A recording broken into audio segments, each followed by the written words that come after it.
Bonjour à tous, nouvelle vidéo, hein, désolé, j'en tourne là, je tourne la deuxième vidéo là. Donc on est à la septième vidéo si je me trompe pas, en tout cas par le titre, au pire va corriger si je me trompe. Donc tout d'abord, bonjour à tous pour ceux qui tomberaient sur cette vidéo sans avoir vu les autres. Je m'appelle Nicolas, j'ai 36 ans et je fête cette année mes 10 ans de librairie, en librairie spécialisée de bande dessinée. Et du coup, pour fêter un peu ça, j'ai envie de revenir sur une série de 10 vidéos sur des événements qui m'ont marqué dans ce métier, dans ces 10 ans de carrière, pour un peu, parce que j'aime bien les souvenirs, et je voulais des capsules vidéo à montrer, pourquoi pas, plus tard à mon fils. Coucou Elliot, c'est papa, le guignol de service. Du coup, voilà, donc encore une fois, j'espère que ça pourra rappeler de bons souvenirs à certains, et aider, pourquoi pas, certains à faire ce métier, ou en tout cas à faire un métier qui pourrait les faire rêver, parce que voilà, on n'a qu'une vie. Et il faut savoir que quand on fait un métier qui nous passionne, ça peut changer beaucoup de choses dans notre vie. Et là aujourd'hui, j'ai envie de parler de quelque chose de spécial. Alors, j'ai déjà dit dans les précédentes vidéos en quoi ça avait un peu changé ma vie, parce que trouver un métier qui passionne, on a l'impression finalement enfin, on travaille, mais voilà, c'est différent. Ça a changé pas mal de choses dans ma vie. Claude, le fondateur, a changé pas mal de choses dans ma vie. Christophe, en acceptant de me prendre en tant que libraire, a changé pas mal de choses dans ma vie.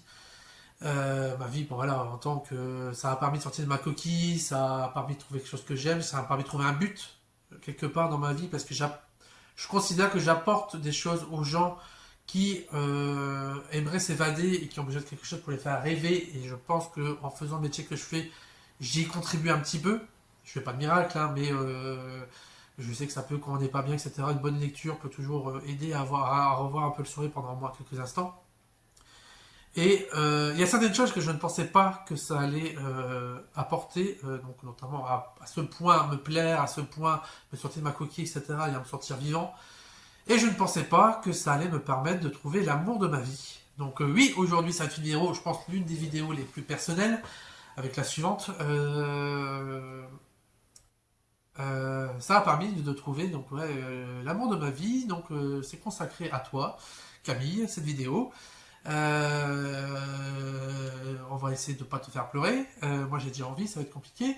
Alors, ce qu'il faut savoir, donc Camille, donc pour rappel, était l'une des libraires de la Mare au Diable.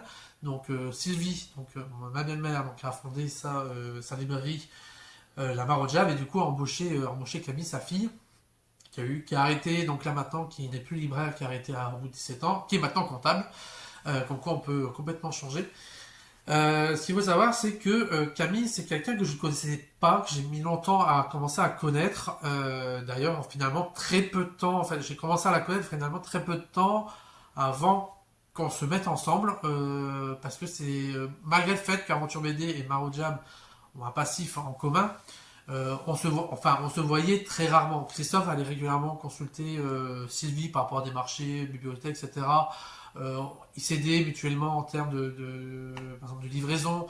Au niveau du salon de la BD Formardique, c'était voilà, on s'aidait au niveau des stands, etc. Mais voilà, on se voyait très peu. Moi, j'y allais quelques fois pour demander des petits trucs. Je sais pas, pour quand on avait besoin de carton, on allait demander à la Mare au Diable. J'avais déjà vu Camille, mais voilà, c'était bonjour, bonjour, au revoir. Hein, c'est pas quelqu'un que je voyais à l'extérieur. On avait déjà eu l'occasion de faire 2-3 pots d'apéro, donc entre librairies et entre collègues, bibliothécaires, etc. Donc je voyais Camille, on parlait un petit peu, mais voilà, ça restait très neutre. Hein, je la trouvais sympa, mais voilà, rien de plus. Hein, je cherchais même pas à être ami. Enfin voilà, on cherchait pas spécialement à être amis ou quoi que ce soit. Et en fait, au fur et à mesure, notamment le fait que les deux libristes se sont rapprochés, ont été réellement voisins, finalement, on y allait beaucoup plus souvent pour demander des trucs. Tiens, est-ce que tu as reçu, on n'a pas reçu les livraisons, est-ce que toi t'en as reçu, etc. Donc en fait, moi j'y allais assez régulièrement, un peu plus souvent. Et en fait, de fil en aiguille, on discutait un petit peu et je me rendais compte qu'on avait quand même pas mal de choses en commun. De goût en commun, etc. Et en fait, à un moment, je me dis, tiens, pourquoi pas. Elle me plaisait, mais je la connaissais pas non plus, donc je me dis pourquoi pas, mais en même temps, moi, je veux connaître la personne avant. Et en fait, bah, c'est passé par des petites choses. À un moment, je sais plus, je sais qu'on parlait de la trilogie Cornetto, donc d'Edgar White. Et moi, je sais pas, au même moment, j'avais acheté la trilogie et du coup, j'avais des DVD en double. Et en fait, à un moment, bah, je lui ai rapporté. Je sais pas, j'avais envie de lui faire un cadeau. Je me souviens qu'on a commencé à faire les pop, elle était fan de Doctor Who. Donc à un moment, je me suis pointé à la boutique avec un petit post-it en disant bah tiens cadeau parce qu'elle n'était pas là à ce moment-là, elle était en réserve. Elle est revenue. Moi j'étais en train de ranger, elle est venue devant moi en me disant, on sentait qu'elle était complètement, elle savait pas trop quoi dire, moi non plus. Je dis bah merci, voilà. Et en fait voilà, c'était un peu comme ça. Donc j'osais pas lui demander de faire une sortie parce que je voulais pas. Putain, Elliot, quand tu regarderas ces vidéos, quand tu seras plus grand, j'espère que le beat de ton père aura disparu. Euh, et en fait, du coup, bah, je ne sais pas lui demander parce que je me suis pas mal décoincé sur plein de choses, mais le rapport avec les filles, c'était toujours été compliqué. Et en fait, moi, je voulais pas lui demander, enfin, j'avais pas lui demander de sortir parce que je voulais pas qu'elle pense que tout de suite, allez, je voulais sortir avec elle, etc. Je voulais déjà au moins commencer à être ami. Donc j'ai eu beaucoup de mal. Et en fait, un jour, j'étais parti voir Aurore chez elle. Et je reçois un coup de téléphone de Christophe qui me dit, ben voilà, quand tu vas revenir, je dois être en vacances. Tu vas revenir, moi je serai parti en vacances. Est-ce que tu aurais moyen de déposer Camille chez elle? Je dis bah ouais, mais qu'est-ce qui se passe? Et en fait, bah, Camille s'était cassé la figure. Alors je sais plus ce qui s'est passé. Je crois qu'elle s'est pris de pied. Sylvia est occupée, elle était abaissée. En fait, Camille n'a pas vu son pied, donc elle s'est cassé la figure. Donc elle s'était cassé le pied, donc elle était en plâtre. Elle a dit, du coup, elle habite pas très loin. Mais bon, avec les béquilles et tout ça, elle met un bon 20 minutes pour rentrer chez elle. Est-ce qu'il y aurait une possibilité que tu la redéposes en voiture? Bah, je lui dis, bah ok, il n'y a pas de problème. Et en fait, donc forcément en voiture, on a un peu changé. Et c'est là que je me dis, il faut vraiment quand même qu'on se fasse une soirée. Je crois qu'on avait parlé une fois ou deux, mais on n'avait jamais une soirée. Et en fait, notamment quand j'avais été à sa crémaillère, j'avais vu un coffret du Tombeau des Lucioles qu'elle n'avait jamais, enfin, elle l'avait à l'exposer parce que c'est un beau coffret. Mais en fait, elle l'avait jamais vu. Je me dis, tiens, ça serait cool qu'on le voit ensemble et on n'avait pas reparlé. Et là, comme c'était par une vacance d'été, etc. Je dis, bon allez, on va essayer de se regarder ça. Donc on avait fait une soirée chez elle, ça s'est très bien passé avec pizza, etc. Il n'y a rien eu de machin, hein. Je pense qu'on était très coincés tous les deux. Et en fait, suite à ça, je crois qu'on a fait une ou deux soirées. Ça s'est très bien passé et elle devait partir en vacances. Donc là, je l'ai emmené, on avait mangé ensemble après le travail. J'ai oublié le nom de Burritos, mais qui a malheureusement fermé. On est foutu partout. Elle m'a dit après coup, elle dit comme la manière dont j'avais bouffé, je me dis bon c'était foutu, que tu avais envie de sortir avec moi, c'était foutu. En fait non, en fait donc je l'avais déposé dans le train. Alors ce qui était assez rigolo, c'est que dans le train, en fait, là où elle a dû s'asseoir, il y avait plein de gamins, enfin deux gamins qui faisaient un peu les foufous. Il y avait une boîte à crayons qui était vide sur sa place, donc je l'avais prise, je l'avais mis à la poubelle. Et là, Camille m'appelle en me disant, est-ce que tu peux ramener la boîte à crayons que t'as achetée? Donc j'ai retourné dans la poubelle, il y a des fichiers qui me regardaient un peu bizarre. Et en fait, après coup, les enfants avaient dit à Camille, il y a le mari de madame qui a pris la boîte de crayons.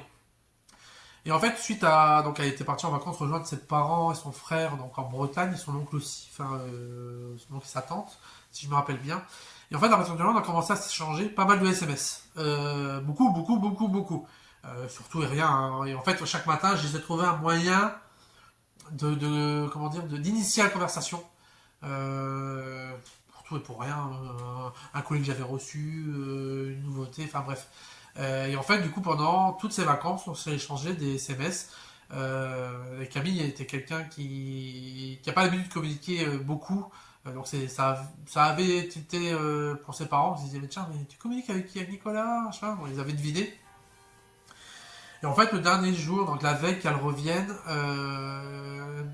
j'ai essayé de commencer à tâter le terrain, si on peut dire, pour essayer de savoir qu'est-ce qu'elle pouvait ressortir.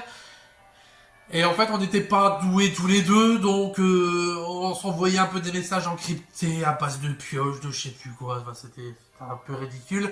Mais voilà, on était tout mimi, tout pipou. Bah, suite à ça, ah oui, cette vidéo, je pense qu'il y aura intéressant pour moins de monde, mais tant pis.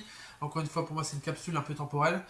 On s'était rendez-vous le lundi, un lundi, donc le lundi 15 août, pour qu'on puisse se voir, pour qu'on puisse un peu parler, parce que je dis ça serait bien qu'on parle un peu. Euh, je sais pas, on était parti ouais, ce matin, donc on lundi à 16h. Alors j'ai su après coup que comme elle pouvait pas se déplacer, sa mère avait fait tout le ménage chez elle. On a eu un délire, je sais pas, sur le chapeau d'Indiana Jones. Et là, je me suis pointé à 16h, sachant que la veille, le soir, j'avais pas beaucoup dormi, que j'ai tourné dans mon appartement jusqu'à l'heure. Je me dis, bon, faut pas que j'y aille trop tôt, trop tard. Je dis, bon, allez, c'est bon, là, je peux y aller. Du coup, je me suis pointé avec le chapeau d'Indiana Jones chez elle. Du coup, on s'est retrouvé sur le canapé. Elle m'a offert une petite carte. Je dis, bon, voilà, qu'est-ce qu'on fait? Le chat qui dit, me regardait. J'ai dit, bon, allez. On va se lancer aujourd'hui, ça va faire 8 ans qu'elle partage ma vie et j'ai un petit garçon qui a bientôt 4 ans. Donc voilà, ce boulot m'a apporté énormément de choses, ce travail m'a permis de trouver l'amour de ma vie. Euh, et puis voilà, je ne pensais pas que ça allait m'apporter ça. Parce que moi j'ai toujours été quelqu'un de réservé avec les filles et au bout d'un moment moi je me disais bon ben je vais tant pis hein, je vais finir enfin je vais être tout seul et enfin on peut tout à fait vivre bien en étant célibataire hein, il y en a qui le font ils sont très bien etc. Moi je sentais quand même quelque chose qui me manquait que j'avais besoin de quelqu'un avec qui partager ma vie ben ça a avéré que c'était Camille. Je me rappelle que le jour suivant où je me suis pointé à Marojab il y avait son frère qui était là et Camille était en train de faire des conseils. Moi, je t'attendais comme un con. Il y avait Léopold qui était là. Il m'a regardé un peu machin. Je dis, bah, salut, comment tu vas? Et en fait, bah, Camille, on lui a fait un bisou. Et Léopold, il m'a dit après coup, bah, en fait, j'ai cru que Nicolas s'était pété la gueule et qu'au lieu de se faire la bise, il s'était trompé. Enfin, il t'avait fait une bise sans faire exprès parce que c'était vraiment une bise très, très gênée. Je me rappelle aussi que, je sais plus combien de temps après, je me suis pointé avec une rose. Et en fait, juste avant, j'étais à Aventure BD. Et là, il y a Christian qui est revenu de vacances qui me voit arriver avec la rose. Il me dit bah, merci pour l'accueil, j'en demandais pas tant. Et en fait, bon, bah, là, je lui ai dit que j'étais que j'étais avec Camille.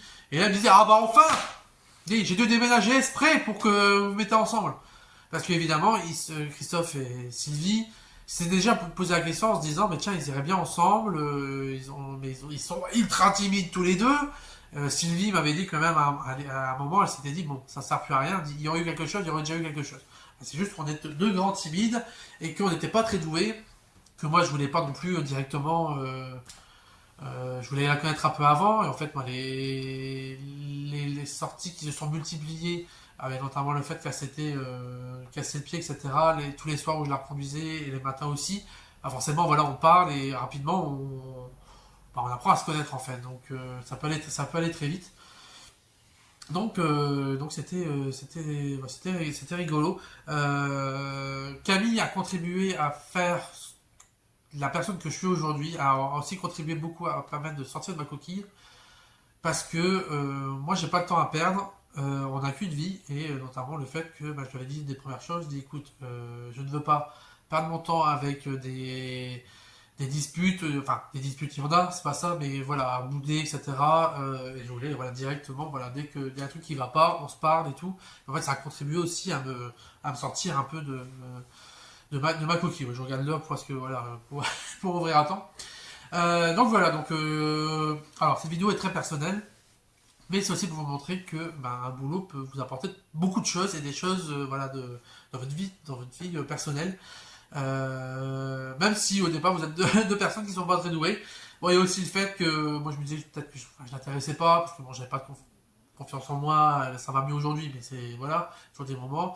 Camille, spoiler, pensait que je sortais avec Chloé parce qu'il y a une fois on a avec Chloé on s'est dit tiens on irait bien voir, c'était le film Chocolat avec Omar Sy et moi je me dis bah tiens pourquoi pas inviter Camille, ce sera l'occasion aussi de commencer aussi à la connaître.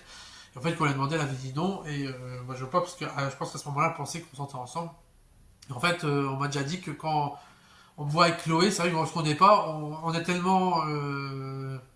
On s'entend tellement bien qu'on pourrait croire ça, mais c'est pas du tout le cas. C'est juste que ben, Chloé et moi, voilà, on est considérés comme un peu frères et sœurs, encore une fois. Oui, j'ai beaucoup de sœurs. Mais voilà, c'est Chloé, on partage aussi pas mal de choses. Et heureusement qu'on n'est pas ensemble parce que putain, Ouais, vu notre manque de, enfin notre capacité à être parfois pas bien,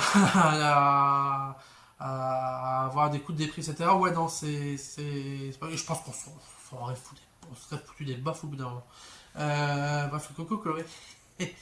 Mais tu es d'accord avec moi, je le sais. Donc voilà, donc Camille, cette vidéo TTDJ, enfin TTDJ, hein, pendant plus de 15 minutes. Tout ça pour dire que je t'aime, je t'aime, je t'aime, je t'aime. Merci, merci, merci d'être là depuis 8 ans. Merci d'être là dans les bons et mauvais moments, parce que oui, il y a eu des mauvais moments, notamment par rapport à la prochaine vidéo que je vais faire, par rapport à mon père. Tu es une personne formidable. J'ai pas assez de mots pour dire à quel point tu m'apportes de bonnes choses dans ma vie, à quel point je t'aime. Euh, Merci d'être là. Je sais que je suis un peu chiant. Je sais que je suis pas le parfait, mais en même temps la perfection c'est chiant. Moi je suis chiant, mais en même temps je peux toujours m'améliorer. Hein. Je fais plus des pizzas au micro-ondes. Donc voilà. Donc Camille, je t'aime, je t'aime, je t'aime, je t'aime. Merci pour tout. Merci. Voilà. Merci. Je pouvais faire une vidéo de 3 heures pour dire tout ce que je ressens, mais tu le sais. Chaque jour, c'est je t'aime de plus en plus, et oui, même au bout de 8 ans. Euh, donc voilà, donc vidéo très personnelle hein, pour cette fois dans cette vidéo. Après tout, je fais ce que je veux, et comme j'ai pu le dire, je parle de choses qui m'ont marqué et qui ont changé ma vie par rapport à ce boulot. Et ce boulot m'a apporté la partie qui me manquait dans ma vie pour me sentir complet. Et puis voilà. Et puis voilà. Voilà, c'était une vidéo joyeuse qui, je pense, va faire pleurer une certaine personne. Hein. Moi, je me suis retenu.